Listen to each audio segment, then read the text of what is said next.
এটা আপনার তিনটা কোয়ালিটির আছে, একটা ইএসডি, এটা 4D, এটা ভি ফ্লেক্স। ঠিক আছে, ভি ফ্লেক্সটো আপনার এই অলপ ফ্লেক্সিবল হয়, আপোনাৰ নৰ্মেল টেম্পাৰতকৈ ইয়াৰ আপোনাৰ ফ্লেক্সিবিলিটিটো বেছি থাকে। এনেকৈ আপুনি এইটো ফ্লেক্সিবল কৰিব পাৰে। একদম বেছি এটা কৰিব না, মানে অলপ চলপ ফ্লেক্সিবল হয়, কৰিব পাৰে। আৰু আপোনাৰ কাৰ্ভ থাকে ই ফ্ৰণ্টত।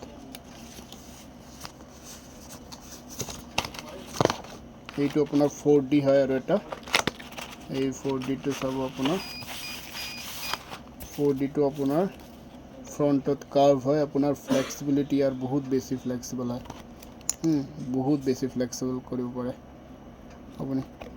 এইটো মানে আপোনাৰ মোবাইল পৰিলে চৰিলেও বস্তুটো মোবাইলত কোনো ইফেক্ট নপৰে।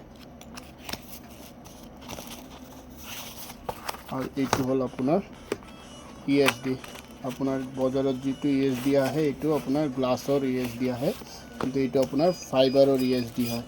ফ্ৰণ্টটো পূৰা কাৰ্ভ, আপোনাৰ স্ক্ৰেচ ফ্ৰী, কোনো স্ক্ৰেচ নপৰে। এইটোও ফ্লেক্সিবল হয় বস্তুটো। এইটো মানে লগালে আপোনাৰ মোবাইলৰ বহুত বেছি প্ৰটেকশ্যন হ'ব। এই তিনিটা ভেৰাইটিজ আছে।